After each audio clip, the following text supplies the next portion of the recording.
No thumbs up yet. Oh, all right.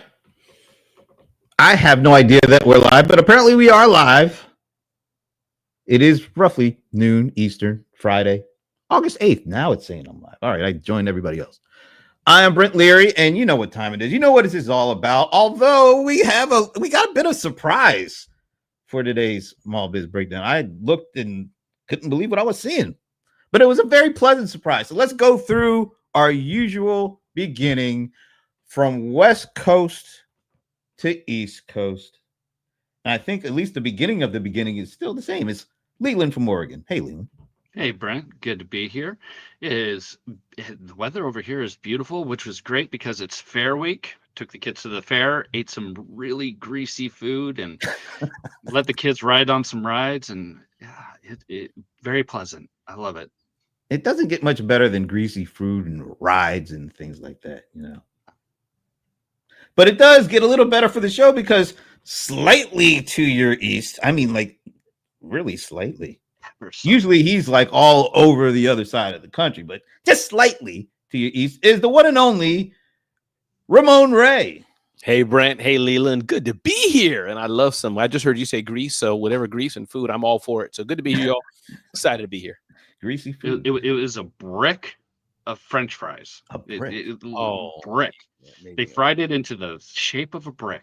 Wow. That's not for me. Yeah. Yesterday I had some Mexican food. It was wonderful. Some rice and beans and steak and salad and some warm water. It was good. Warm? Yeah. I'll just pass over that. All right, but your West Coast office really looks good. So you're looking really nice. Now we head towards not the heartland, folks. Never the heartland when we're going to Medina to meet with Madam Mic Drop herself, Ivana Taylor. Hi, everyone. Good to see you. What kind of part of the body would it be in Medina if we were thinking like the heartland? And I actually look at it as the Great Lakes region. We are on the Great Lake Erie. Okay. No body parts needed. It's just the no Great body Lake. parts. Bodies of water. There it is. Thank you, Ivana, for making me feel a little better about calling it the heartland. Now it's the Lakeland. I like that. Oh, there you go. The lake land. Well, we are not Land O'Lakes. That's exclusively. Now I want some butter. I think that's Minnesota or something. Oh, okay. Well, the other thing is, I've heard it called mistake, but we're not going to do that here. We're not going to do that. That was only when it was on fire. But, in the 70s, when the EPA said you couldn't dump oil and petroleum into the lake, now we have fish. And it is, in some areas, I'm going to tell you, literally looks like the Caribbean. It's that beautiful. Wow. So forget the Caribbean, folks. Just go to Medina. Come to Lake Erie. We have islands. Let's see if Shashi is on for that. Going to our nation's capital, Shashi Belakonda. Hey, everybody. Greetings from the capital of the world, Washington, D.C. Capital of the world. Wow.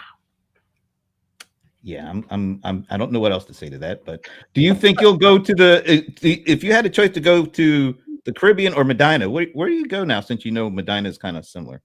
Medina, of course. It's getting too expensive to go anywhere else. All right, so Medina it is. Now, I usually like to say last and least, but he's not going to be either. He's just John Colter Lawson. Wherever he is. I don't know what's going on. Where did he go? What did he do? He literally went black. Going once, going twice. He gone. Maybe he'll come back. We'll see. But guess what? Never fear. We have somebody that we haven't had in a while who basically, when I looked and saw that she was here, I had to take my glasses. Who is that? It is Monique Johnson. But are we saying the Monique Johnson, or do you want to go with the Mary? Oh, you can say Monique Johnson or Monique Johnson Dilworth. Either one works. It's fine. I'll just say it's Monique. She's here with us. Let's give her a round of applause because we haven't seen her in a while. Hi, everyone. What's going on with you? A lot, being a first time mom. So other than that, it's been fun though. So I'm glad to be back here with you guys. I said, let me hop on and do a surprise for you guys. So hopefully you guys enjoy the surprise. Yeah, we hope so too. All Yeah. right. Let's see. Is he back with us? Let me see. I don't. I see. No, I don't see him. I thought I saw him. He must be having some technical difficulties or something because he was just here and then he's gone. So I'll keep an eye out for the big lug as we can kind of move forward because a lot of stuff happened. And wow, it always seems the case where it's only been 7 days, but a lot has happened in those 7 days. And I'm not even going to get into the stuff that, it's not really business related. So I'll leave that alone. But we have seen, I think when we got here last Friday, they had just announced the jobs report and then the revisions. And, that kind of threw everybody off a little bit. Damn, somebody got fired because of those numbers. That was like over the weekend they got fired. And a lot of other stuff is going on. So I ask every week, how you guys feeling about things? And wait a minute, I think I see the one and only John Colderice Lawson. What are you having? Some technical difficulties going on over there? Yeah, I don't know, man. Anyway, Wi-Fi network now. Oh, okay. Had to go to the Wi-Fi. All right. Well, anyway, Yeah. we are going through our usual. How you guys doing this week in terms of the news, particularly from a business perspective? But if you want to throw in some other stuff, that's fine too. And since we haven't seen or heard from Monique in a while, what do you think? How you feeling right now? What's going on? Do you feel pretty good about the overall business economy for small businesses, or what?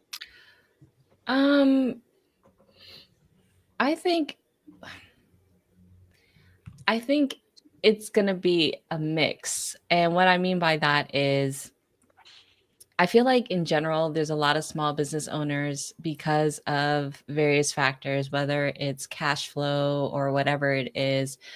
There are many reasons for them not to do something or be open to certain things. And as a result, they get left behind. And as a result, they end up suffering business-wise because of that. What I'm alluding to that everybody's talking about, that we always talk about, and I'm sure you all talked about it a lot, is, automation or AI, and the fact that, GPT-5 was released yesterday. All kinds of stuff is happening, right? And I feel that this is also a major opportunity for the small business economy, but only for those who are open, willing to learn, and willing to take that on and possibly become or have the mindset of being an AI first company or sort of thing. But that's why I say it's going to be a mix. I think there's going to be some, unfortunately, who suffer, and then there's some who's going to really take off. But it's just a matter of which part of the line in the sand that they decide to be on. I know that was long-winded, but yeah, that's how I think. Well, you had like 4 or 5 months stored up, so that's okay. Yeah. All right. So what we've been doing recently is letting the person who just spoke pass the mic over to somebody else. So who you want to pass it to? To my girl, Ivana. Ivana's so happy you're here because she's been the only female representative for a while. So she's very excited. I'm so excited. I've actually, with some of the stuff that's happened recently in the news, and I probably have said this before, but I feel like the best way for a small business to, how do I say this? Stay on track, not lose hope, is to not get caught up in things that will not affect you. The biggest thing that will affect you is your relationship with your customers. So actually in our little weekly chat, John said exactly the thing I was thinking, which was something to the effect of, I don't want to see this stuff. It derails me, detracts from what I'm doing. And I thought that was really, really well said.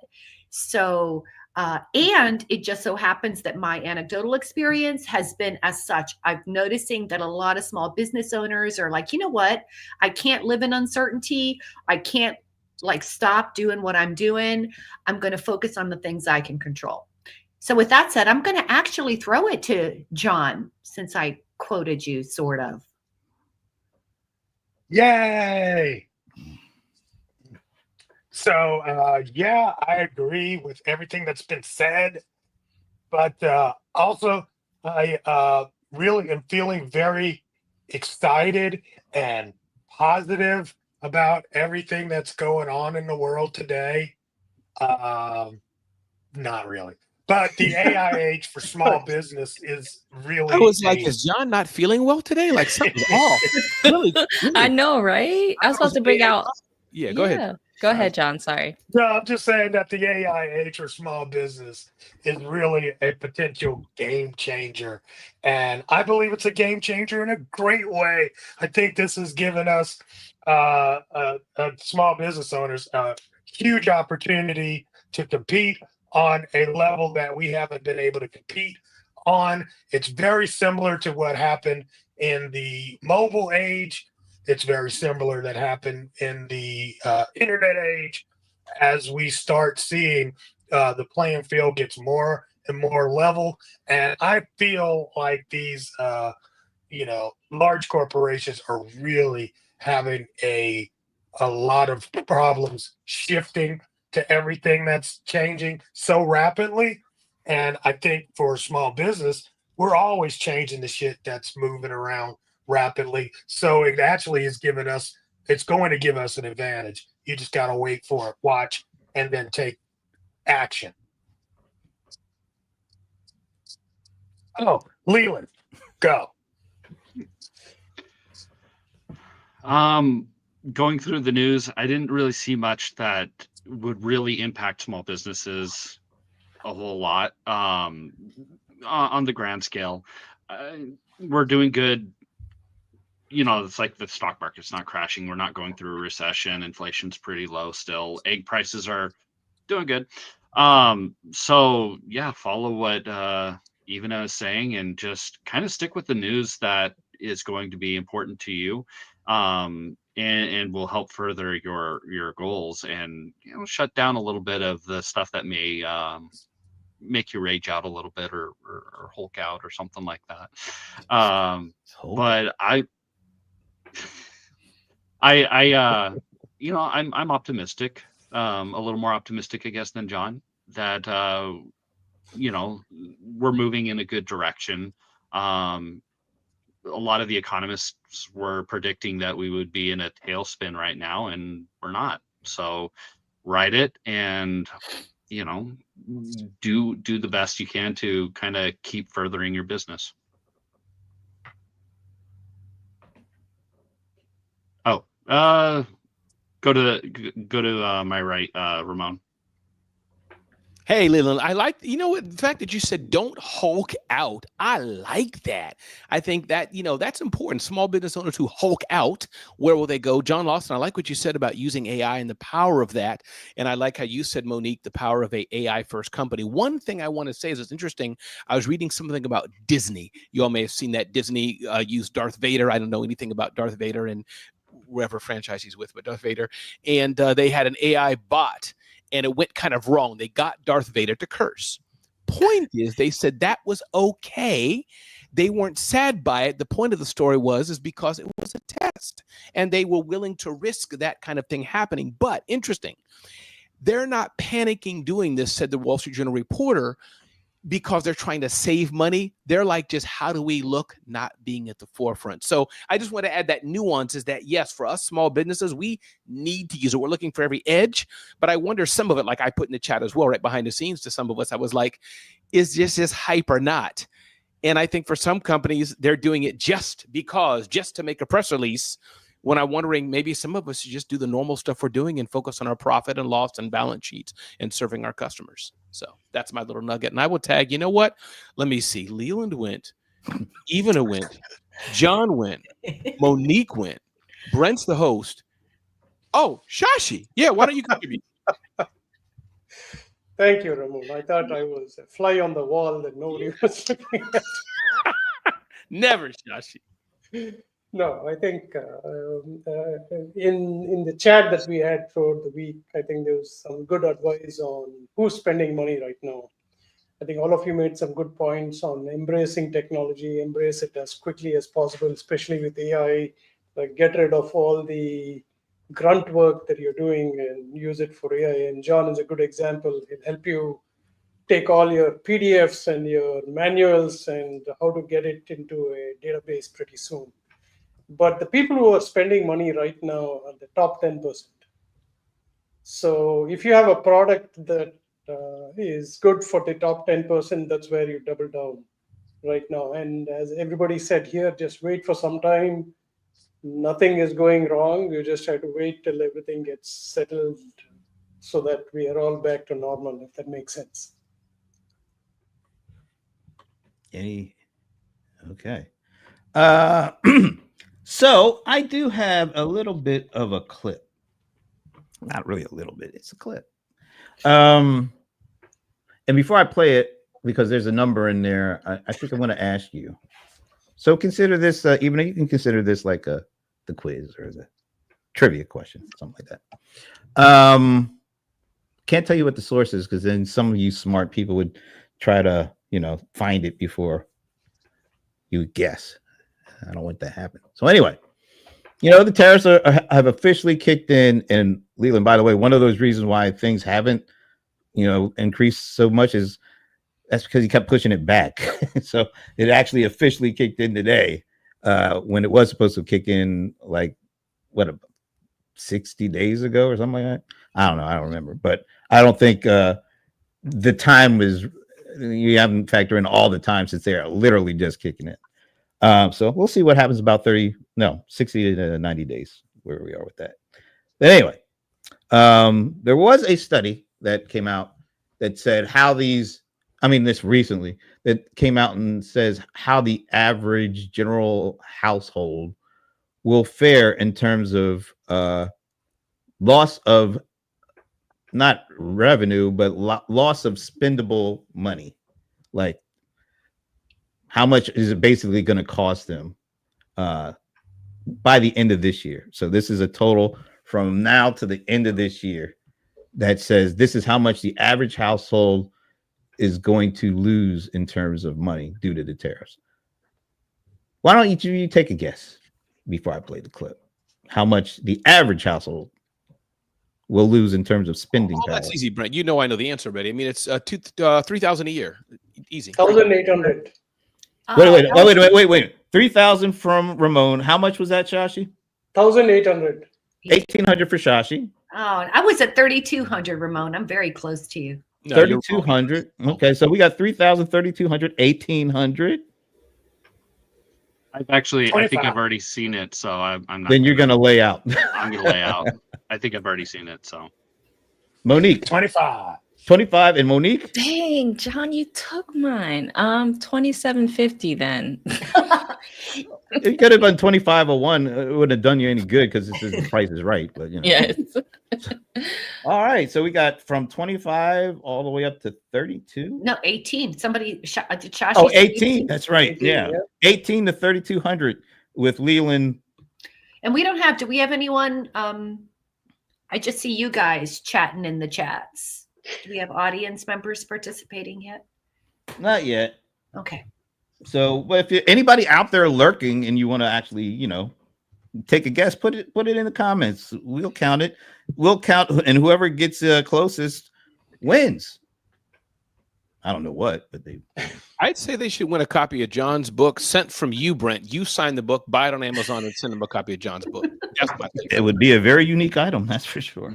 All right, let's go to the video.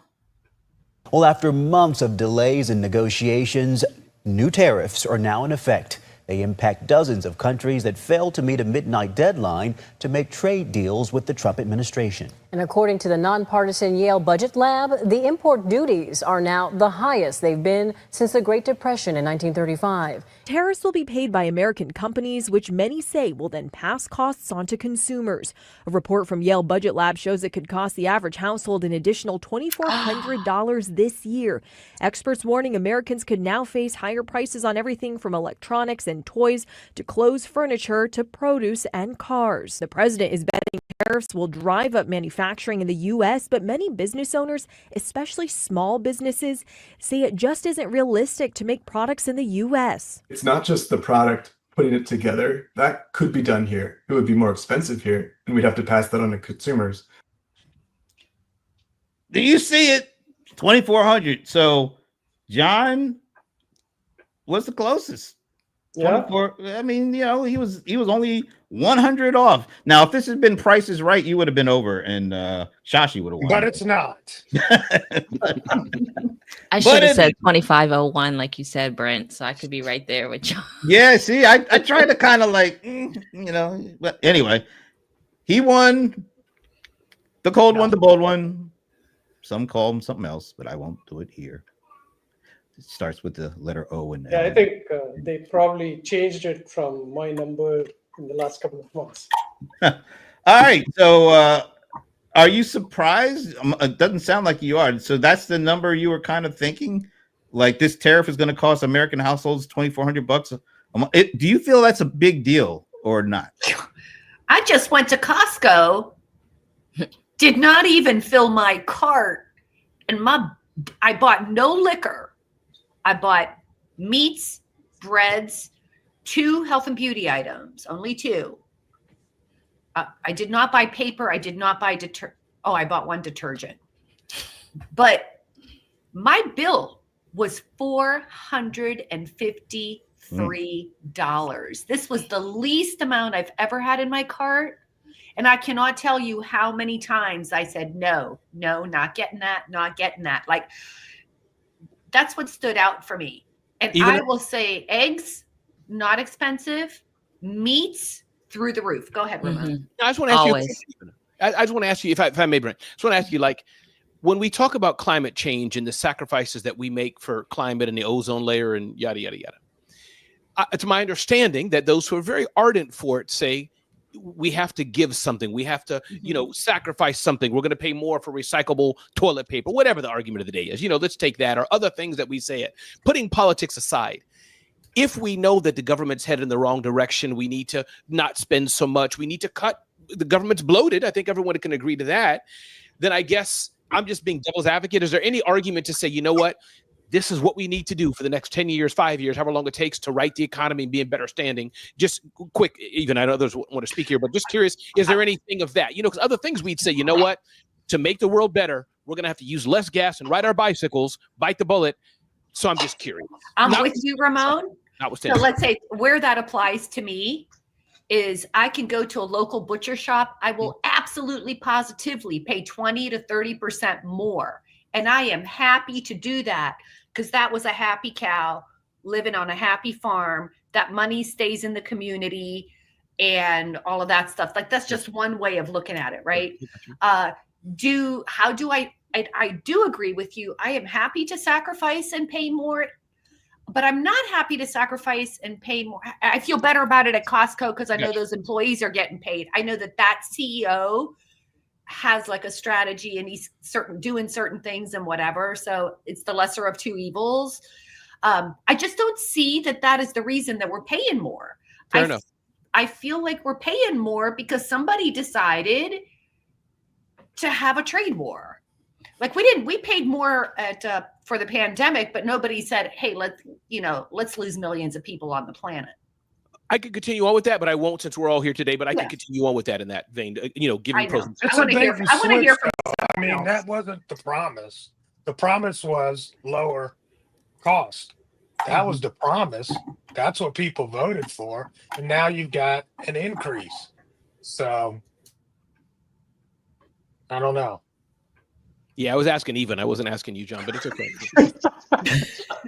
Rude. You know, here's the thing though. I mean, we can't discount, I love John. 2,400. That's an extra $200 a month. Yep. That's a lot for a lot I think of I paid people. all of it last week. Yeah. Thanks, It's even a if lot for a lot of people. It is. Yeah. A lot of families. Mm-hmm. You know. so when that kicks in, do you think it'll change your opinions at least how things are going? When you well, even it already seems to be kicking in, but I think you got to really look a month or two out before it hits more of the people in the country. Do you think that'll change your outlook? When even if things, it's kind of strange to say only a 2 month difference in time could change significantly in outcome. But do you think if you see those prices coming up, that it then kind of puts a little bit of a cloud over some of the positivity? Ooh, my positivity? Yeah, yours and what you think is going to happen in the country. Like the overall sentiment seems that I got from you guys this week is things are going pretty good. Yeah. Do you No, think I that don't think it's gonna changes change. significantly if you see pricing go up that costs people that No, can't even not afford really. it? Oh, so No. it won't change your opinion. Okay, that's cool. Well, what's coming to mind for me is how accurate is that estimate? I feel like, what if it's way more? What if it's an estimate that's underestimated? And I just have a feeling that might actually be the case. Even though I guessed in that range. John took your guess. That's okay. Yes, he spoke up first. But a part of me is wondering how off this estimate is. It'd be great if it was off, meaning it would be far less. But if it's the other way around, it's going to be really hard for a lot of people because, as John stated already, $200 more right now is hard for a lot of families. But imagine if it's more than that. And only listen to us quite a bit. I think the only thing I'll add is that I think that usually I don't look at pricing and all that, Monique, so much. That's just meaning how I'm dialed and grew up, and we all have a different thing we look at. And my wife kind of manages our family budget and income, so she's more aware of it. But I must say, me being here out in the Bay Area, yeah, I didn't. It's just I just go in New Jersey. I'm like, what's it, 354, whatever it may be. I'm like, okay, whatever, fill the car up. How much was it, honey? I don't know, wife. But here I'm like, oh, $5.99, $5.85 or whatever. I'm like, oh, I see. There's a difference. Yes. I did it just to one, especially who doesn't look at pricing so much. I'm noticing it. You see exactly. It jumps like that. So.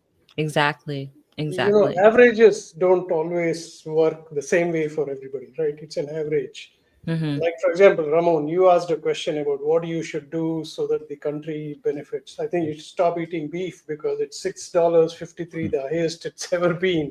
Become a vegetarian. Your price increase is probably going to be half of whatever is the average, right? But it's still a high amount, like 2,400. If you think about what you could be buying as a substitute to that. And the second thing is these averages are the prices year over year.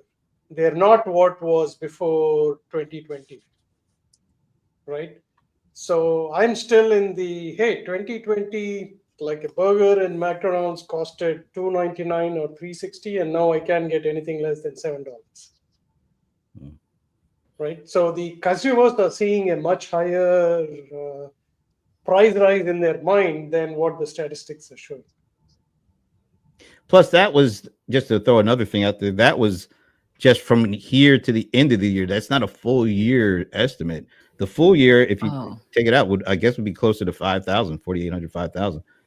That is a big number for most people. Yeah. I think that would cause some a sense of not as positive as maybe it is right now. But well, that's all to be determined because they haven't really hit the market yet in big scale, and we don't know this. Like Monique was saying, we don't know if that number is a good estimate or not. Could be bigger, could be lower. You know what we do know, Brent and everyone. I mentioned this thing. Please don't forget about marketing people and marketing strategy. And one of the things that's going to happen, the conversation is, and there's expectations that price will go up. Don't assume that the price will go up just because the costs are higher. They're like, people are already prepared to pay more, so we're going to increase the price. Yeah, and thanks, Darlene, for being here and for participating. And Ramon wrote actually an article in response to that. So why don't you kind of give you the verbal response to what you're saying here? And again, just good to be here. And I don't mean to, cause a little back and forth war, but I get this thing about supporting small businesses, and I'm all for that. As you all know, I love small business, but I can think this thing about, and I appreciate what you said, Darlene. So it's just for overall this thing about, I don't want to support the rich or making the rich richer, which I totally get. But I don't think it's bad to make the rich richer. Meaning, if I want to go, let's say the metaphorical Ritz-Carlton, if I can pay $2,000 a night for a room with me and my lady and have a jacuzzi inside it and a motorcycle and a spa and a 10-person matcharachi, whatever you call them, little bands, why not do mariachi band? Mariachi. Why not do it? So I'm having some fun here, but you know what I mean. I just want to make that comment about supporting the rich. I totally get it. Sounds weird, like I don't want to support the rich. They have enough money, but no, why not? Why not just buy what you want or have a different lane, Brent, I guess, to support people? I donate, I give money, I help impoverished kids. That doesn't mean, though, I can't put my kids in expensive lacrosse if I want. I see no shame in it. I don't either. Does anybody? I mean, I don't. I'm still going to see Beyonce. Yeah, we know. Right. We absolutely know. Anyway, moving on from Beyonce. Never. So one of the things, I'll go this direction. One of the things that caught my attention, somebody mentioned corporate and them doing good and all that kind of stuff. It feels like AI is not only a great benefit to small business, or potentially a great benefit to small business. And I think somebody said AI might the folks at the enterprise level are not really doing as much as they could be, and maybe they're not getting it. But I think one thing they're getting is using AI to change corporate culture and reduce the employee count while implementing some AI that helps them do things that some jobs used to do. And it's really interesting because I saw this article that just grabbed my attention about how AT&T and he's not the only CEO that's kind of doing this, but he wrote a 2,500 word memo to the employees. I think it's like 140,000 employees, and he sent this email out, and he basically said, you know what, we're changing, and if you don't want to be a part of that change, in some cases, even if you do want to be a part of that change, you aren't going to be. Things ain't going to be what they were before. There are no just jobs for life just because you got a pulse and you come in. And some of the specifics, if I can find this, here we go. CEOs are done sugarcoating change. The tone of the CEO's memo direct, reflecting a broader shift in how corporate executives are communicating to staff. They just taking all the gloves off, basically. All right, here's a quote. If a self-directed virtual or hybrid work schedule is essential for you to manage your career aspirations and life challenges, you will have a difficult time aligning your priorities with those of the company and the culture we aim to establish. Stanky wrote. Probably a fitting last name, Stanky. I like seeing that. This sort of candid communication has become increasingly common among executives as they work to make changes, whether return to office mandates or efforts to adapt to AI. I got something else here. Company culture is no longer about loyalty, tenure, or family. It's about performance. AT&T is nearly a 150-year-old company that has long embodied a culture that has celebrated loyalty and tenure. We know that's gone out the window. Focus on those values, however, is a thing of the past. Stanky, I'm just going to emphasize the stank here. Stanky said he was upfront about this change in Friday's memo. Do I have anything else? I'll just hold off on that. So, do you think AI is an accelerant for these kinds of statements and stances by these big companies And what impact will that have on the employees and small businesses that they operate with? What do you think?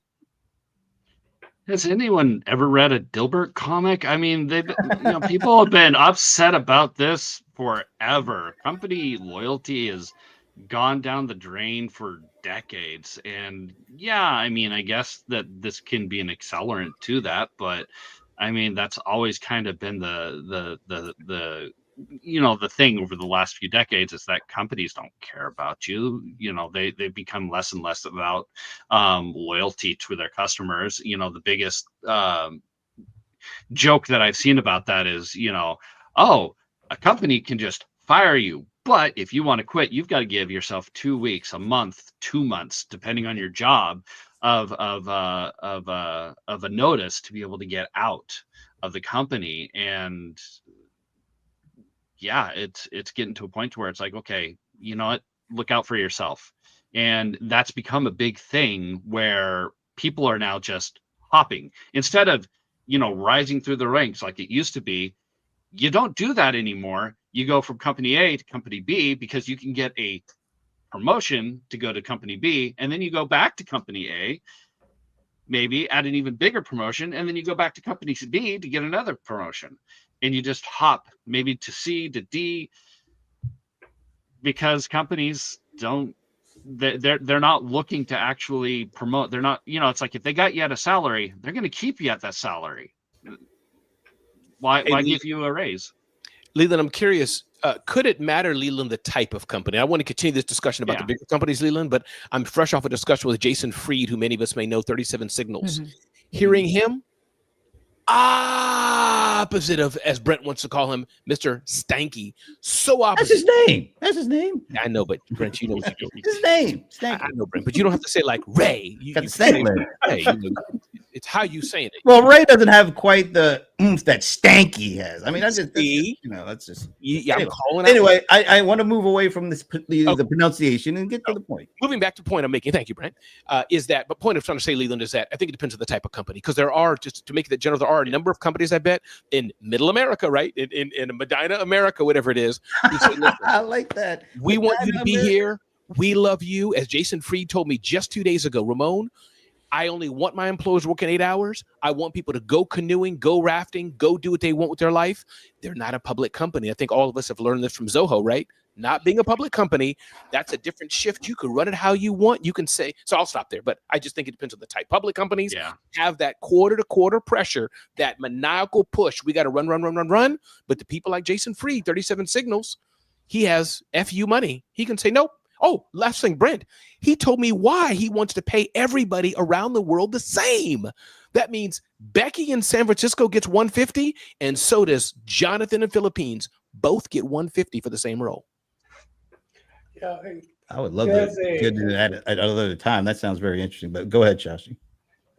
This has become a trend for most CEOs. I think everybody has been saying this, and this isn't about employees, it's about the stock price. As soon as the AT&T CEO says that, I think the stock price will go up like 2 to 3%, and then they start looking good. What has changed is shareholders first, hopefully customers next, and employees probably never. Now, what's happening here, like Leland said, is people are not changing jobs because of uncertainty. So, which means that they are not going to get as much increments as they wanted, and that's actually showing up in the job creation and in the unemployment numbers, right? Like people are not changing jobs, so those figures are not moving. This is totally a Wall Street play. Unfortunately, the day they lay off 20,000 people, their price goes up.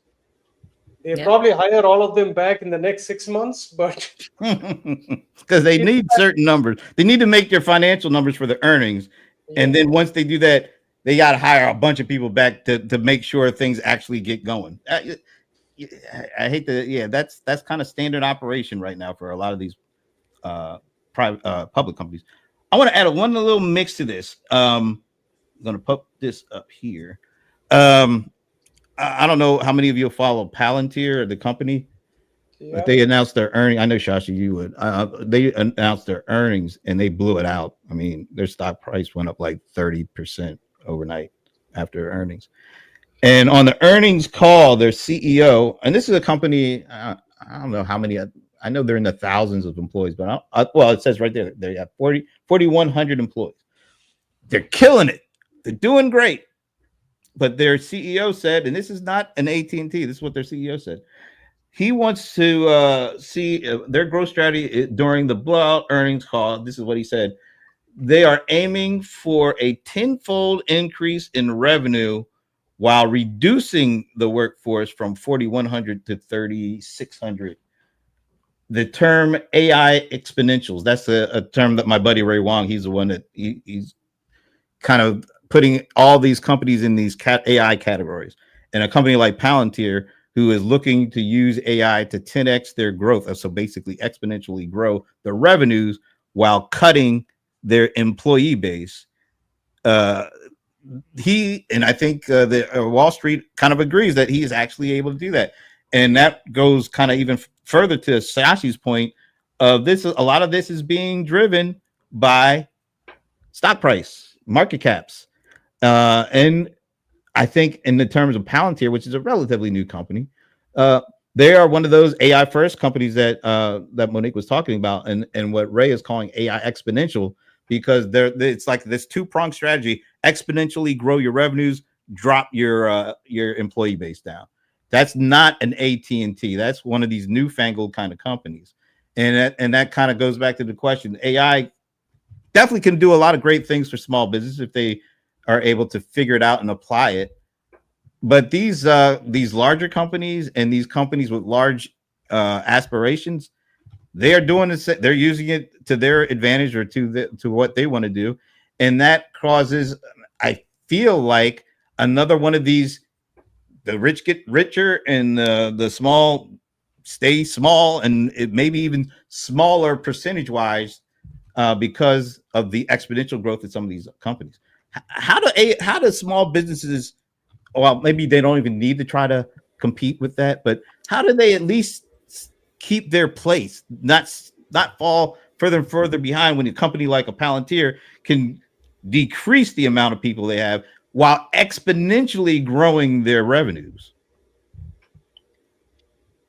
To me, it's all about not being stubborn, and start integrating AI. As much as you might have a problem with it or want to whine or, oh, it's another thing I have to learn. Quite frankly, I was in that boat. I mean, when John was talking about it, what was that, 2 years ago or whatever, when you were just all about, AI and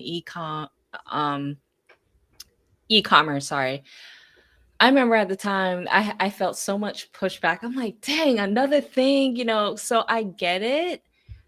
So that's why I'm pushing hard on this. I get it, because I was that person for the longest. And then again, I was hormonal, I was pregnant and all that other stuff, right? So I was just like, no, this is blame too it on the much. baby. Yeah.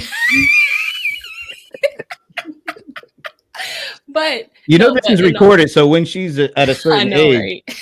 We'll play it back. But in all seriousness, though, it really took, I think, the end of last year for me to finally say, stop with the nonsense, Monique, stop being stubborn, and really open your eyes, right? Really open your eyes. And I can say you, John, you, Ivana, were one of the first people I knew who were like diving in, like really diving in and really open to it. And now that I feel like, I hate to be corny, it's like the Matrix. Now that I'm open to it and I see the potential or what can be done, I'm just like, whoa.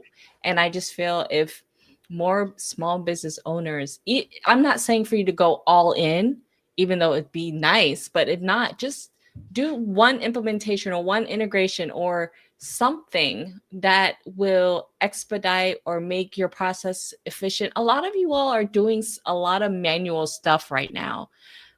Even stuff that could easily be put on a computer or whatnot. Like figure out how to streamline. How can you start creating automation? And guess what? Once that happens, more time your time is given back to you. You're complaining about not having the time and things like that, but it's just like, if you're upset about what's happening, or this whole the rich is getting richer and this, small, but like, there's a reason why the rich is getting richer. They're making sure they're getting the things that are need to be done, or incorporating AI in a way to make them richer. So why not you do the same thing? I don't understand why that is a problem. I know I'm kind of rambling here, but that's how I Monique, feel. can I just ask you something on behalf of small businesses? But Monique, you don't know my case. I was in 4 client meetings today, back-to-back meetings. I'm trying to get QuickBooks done. My employee just left. I'm trying to hire freelancers, Monique. I haven't even eaten lunch yet, and my husband wants date night. Monique, I don't have time for this. It's called agentic AI, can replace that workforce and make that happen. Get your QuickBooks done, all with the click of a button. So how do I start though, Monique? I've just dabbled into the prompts once or twice, but I got distracted because I had to handle something that happened. We had a flood in the basement of our dance studio. How do I start, Monique? What's 1 or 2 things I can do? Good question. For one, as much as you might hate it, YouTube University, go to YouTube and search whatever it is that you're trying to solve. You can do that. There's experts out there. There's John Lawson, who teaches and does workshops. There's Alicia Little, Queen of AI. She does workshops and stuff like that. So the resources are out there, but once you can acknowledge and say, okay, I'm going to give this a try, then things start to open up. But if you're so closed-minded and you're like, oh, I got to do this. Guess what? It can be solved, and it can be solved at a reasonable rate too. Cause I know that's the next thing. I don't have the money. Leave it there. Can't hire somebody. Leave it there for a second. Cause I have a clip, a recent conversation where we were discussing is another show. Somebody is really irritated that these companies are coming out with these max levels, which are $240 per month. He's like, why do they have to do that? They're just trying to grab all our money. And then here is a clip of a guy that's a buddy of mine. His name is Keith Tier. He was actually at my event. He was on one of the investment panels. He has a little company called Signal Rank. It's a software company, less than 10 employees. And he talks about why he's willing to pay $1,000 a month for the services he has. So let me play that clip and then we'll come back. I really hate this. StreamYard just does not like doing stuff the right way. Here we go. A month on various AI subscriptions. Wow. And it's accelerating my learning.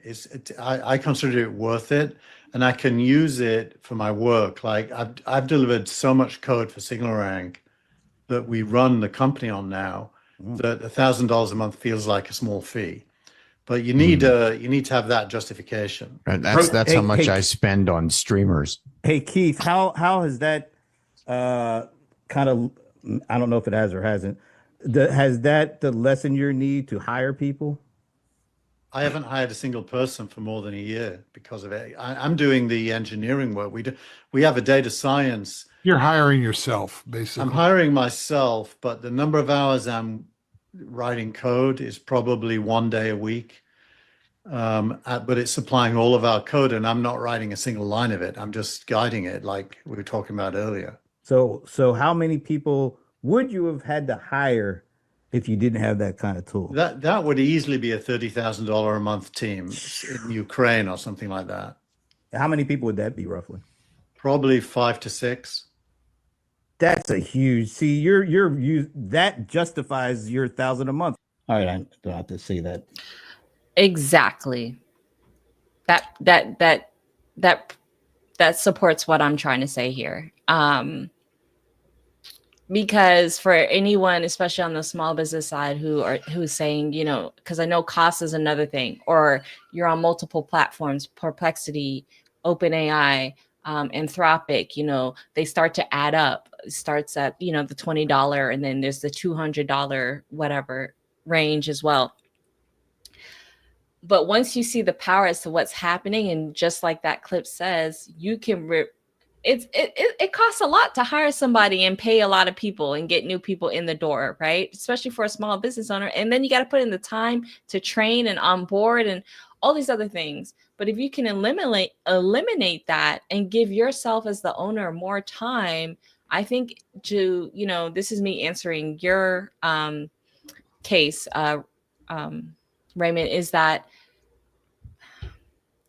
basically what I'm saying is just be open to it. Try something, because there's a reason why these richer or, make the rich richer companies are taking off. And guess what? There's the opportunity for you too, because you're not the only person who's thinking the way you're thinking. And if you're the first person to kind of step out, take that first step onto the moon and then take off, guess what? You get all of it before everyone else does. So, okay, that's it. That's all I gotta say. I love it. Thank you. I'm convinced. I'm gonna I want to share a story.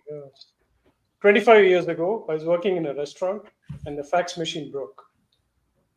I think many of our listeners won't even know about fax machines. Right? That was a business where you sent your menu for carry out and then you got the order back. So what we did was we built a website, and those days, like this is, I'm talking about late 90s. It was very new, right? Like everybody, why website? Almost the same objections that people are having towards new technology was there too. But it helped lessen the number of people who had to call, right? They went to the website, looked up the menu, and then made the call. The same thing today. The most irritating thing with most small businesses, especially in the restaurant, is try getting a table. You go through so many hoops, and Google has been trying for the last at least 6-7 years. You go to Google Maps, the agent actually books the table for you. It's so easy. So if you want more money today, adopt a technology that does all of this work and makes your customer experience much better. You don't have to tell people, hey, hold on, I've got to cook something, so let me come back to your call. An agent can do all of these things. So it's a natural progression of technology. Ignore all the things about AI is going to kill people or whatever. Like, ignore all those. Just focus on your business use cases for AI, and I think it'll be worth it. John has been ominously quiet. What am I? Why have I been quiet? You haven't said nothing. This is a kind of right up your alley. So why don't I do this? How excited should we all be about ChatGPT 5? I'm guessing you've already kind of started looking at it. No, I don't have it yet. Oh, you don't? What? Now that's news. Sam didn't it text hasn't you? rolled out. Sam didn't text you when they were releasing No. it? Didn't they just roll out last night or Wednesday or something like that? It was yesterday. Well, I got mine yesterday. Yeah, yesterday. Yeah, I got access. Oh, so yesterday. have you played around with it, Monique? Or Yeah, a little bit. They're marketing it as the most powerful GPT yet, and this is them in direct competition to other platforms and things like that. If you look on OpenAI's YouTube channel, so they did like a multi-hour long stream, but then they started to break it up into clips, so it'll be more digestible.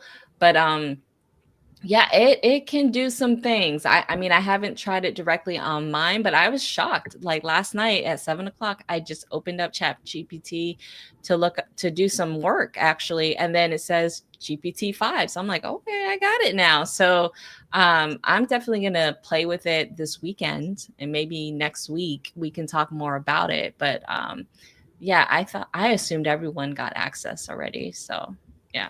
are you on the $20 a month plan? I'm on the I'm not even on the $200. I'm on the $20. I think they roll it out in increments. Like I didn't have the agent version until days later, so I don't think they roll it out to all of it. I think the VIP users like me and John, they let you test it first, Monique, and then they use the higher level users, the better users. They give it to us after you test it first. That's why it's like, just so you know.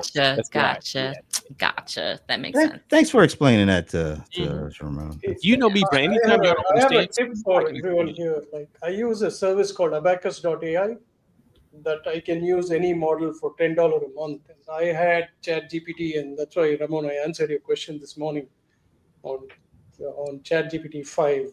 From what I'm seeing, it's a little bit more intelligent. Like it prompts you about what next you can do with whatever information it's given. it also thinks a little bit more. I mean, there is very rarely that I need a quick answer within milliseconds. And I also feel because OpenAI is facing a lot of bills, they're also slowing it down a little bit so that they can manage the compute power easily. Yeah, actually, yeah, thank you for saying that, Shashi. I did notice that, like, when I was, kind of doing some research, it's letting you know, oh, I need to think about this a little longer. Like, it's letting you know that. Before, it's kind of like you were waiting. You're just like, okay, you're just going to wait. It's notifying you, and it'll tell you, oh, this will be quick, or this is going to take me a little longer. So that I did notice that. All right, but there's a lot of comments coming in so fast. People shocked and amazed that Colder Ice did not get access right away. It's also supposed to be really good with coding. From That's what I've seen, much better with coding.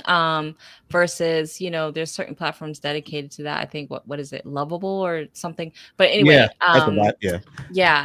it's supposed to be much better at coding. I think that's the issue that maybe I see a lot of use from small business folks with a lot of these things, but they're usually kind of relegated to certain types of work with the AI stuff.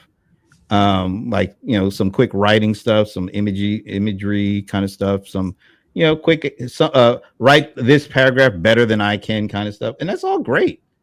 But when like Monique said, that when you start getting to the aspect of where you're actually having it help you build something, whether it's a code or what, I think that's where a lot of the difference, or a lot of the opportunity still hasn't really been explored for the general small businesses, getting it to understand how you can get it to build stuff for you, where you don't even have to be like a real coder, but you can actually get coding done.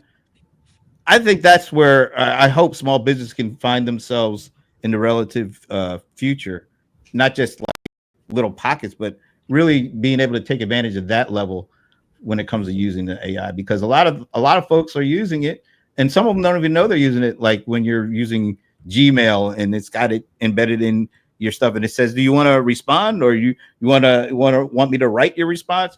I mean, they're using it, and I think they're good at that stuff. But I think they could be even really good and get even more of an advantage if they figure out how to make it build stuff for them. Like these big companies, that's what they've been doing in the last year, is figuring out how do we get more code done without adding more people. And they've been turning to AI to do that.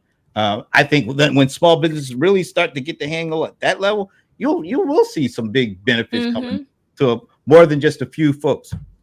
Let's not forget Brent and Monique and everybody here, the content marketing side of it. Shashi, thanks for blowing me up a bit on ChatGPT. I appreciate it. But that's a real thing, what Shashi's doing there, meaning just using it. I'm seeing more and more. I was a bit worried about it, but I've gotten several inquiries the last few weeks, and I ask people every time, how did you see me? Oh, I had my assistant go to AI and put in some prompts, and you kept coming up, not in everything, but meaning in my sphere of what I do. Clearly the engines know who I am. So that's a real thing for small business owners. Keep feeding the beast at the very least, so you keep showing up. And I'm guessing is that if you go to DIYmarketers.com, you'll find something there.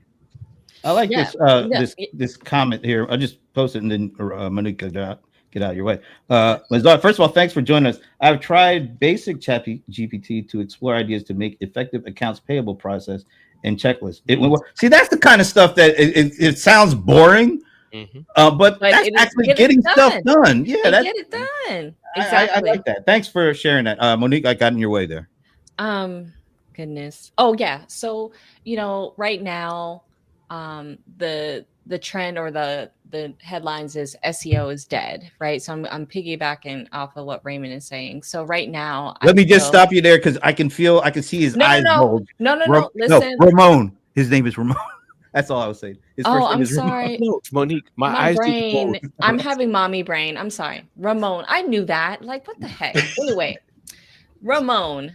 Oh my God, Ramon. Monique, please forgive me. Please forgive me. Brent felt bad about it because when he was growing up as a child, people kept calling him Ramon, and he's been traumatized by it. So I'm serious. So much so that I've completely blocked it out of my memories. I know your name, and I've been butchering it this whole episode. Anyways, Ramon. SEO, you were talking about SEO and content. Yeah. Yeah. So now there's like, I don't know, people are calling like AEO or AIO, but take it seriously. I think that's a way for small businesses to start winning or to keep up, if you will, is to really start learning about ranking or creating content for specifically for the prompts or for the AI platforms, which is a totally different, believe it or not, ball game than what you would do generally to get ranking in Google and other search engines.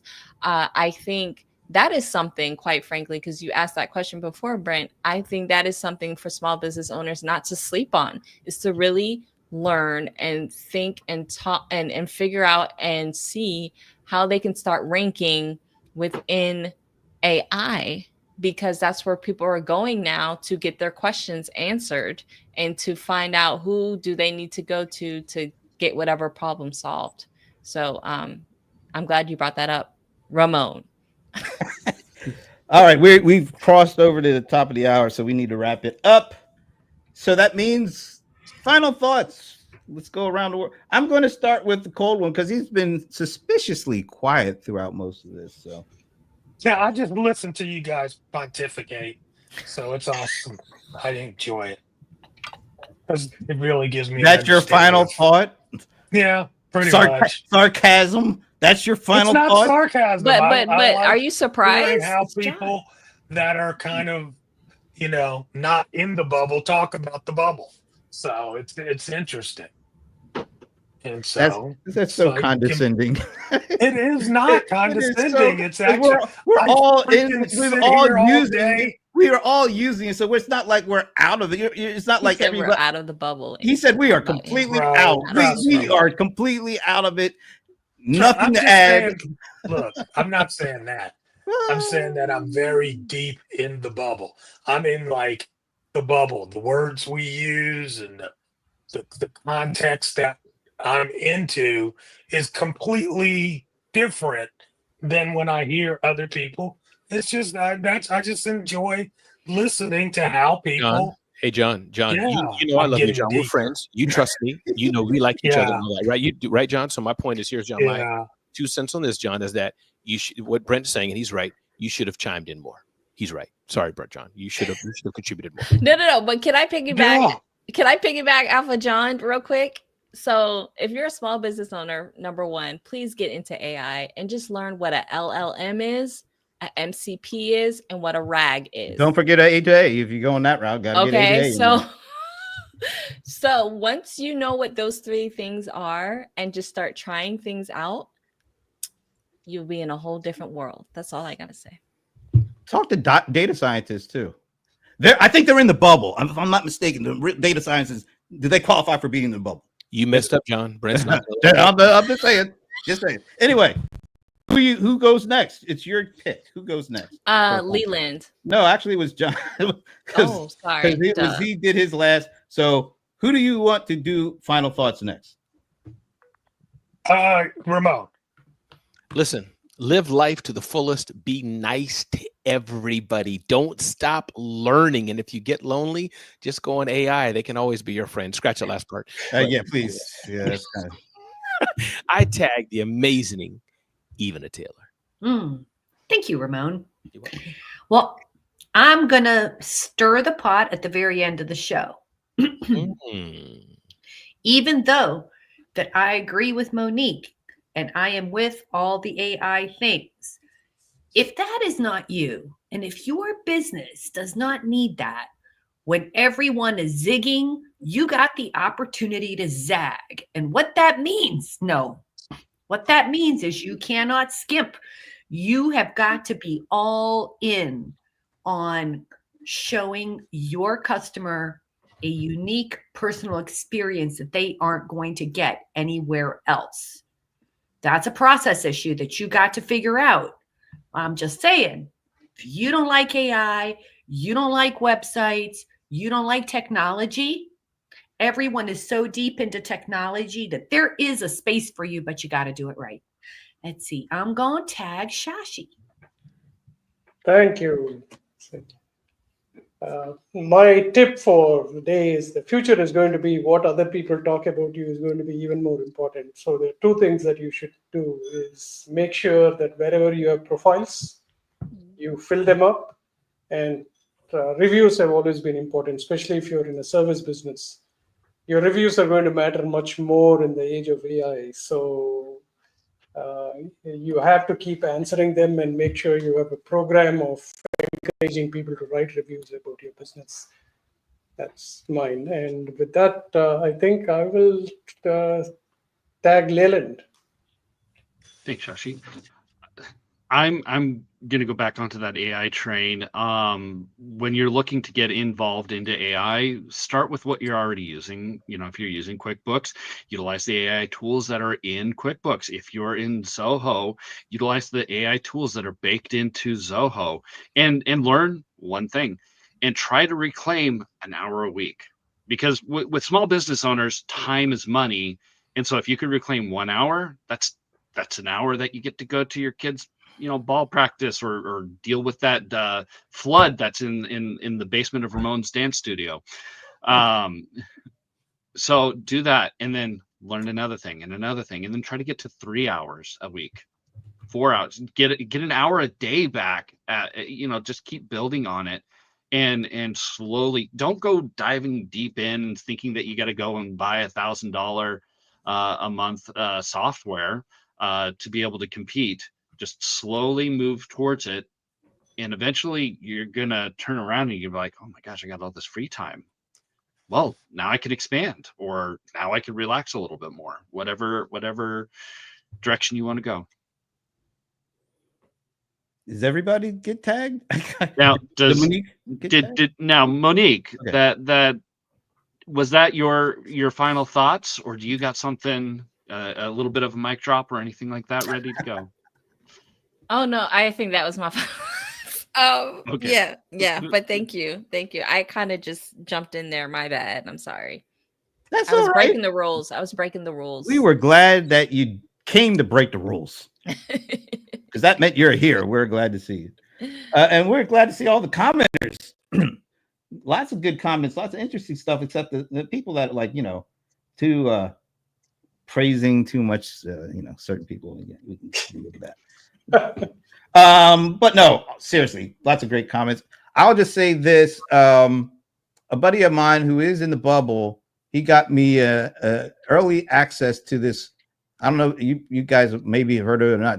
It's called the Dia browser. It's like a completely AI first browser. It's in beta. I don't know if I can give other people access or not, but it is built from the ground up as your AI interface for everything. I'm just starting to use it. It's actually pretty cool. I have Chrome on one and Dia on this, and it is a different kind of experience trying to use one of these built from scratch AI browsers versus what's going on with what Google is trying to implement in all their stuff with their browser. But if anybody wants, I'll find out if I can get access to invites. And if so, if you're interested, you have to have an Apple. It's only right now being used on Apple devices with M1 chips or higher. Yeah, So. that's me. Yeah. Shashi, you're still holding on to Android, huh? Or all right. So with all that said, once again, very spirited, very fun. A full house for the first time in a long time. We were glad to see Monique. And if I'm not mistaken, I think all 7 of us are going to be in one location next month. Oh, yeah. And thanks for being a great host, Brent. Really. I'm not saying this to blow smoke, but you are a good host. You keep the conversation moving and going. So thank you for being a good host. Thank you. That's a mic drop there. That is a mic drop for the week. Anyway, we hope you have a great weekend and a great week. And then we will see you next Friday for a little bit more Small Biz Breakdown. Have a great weekend, folks. Boom, boom, boom. Why do I just sound like a radio DJ?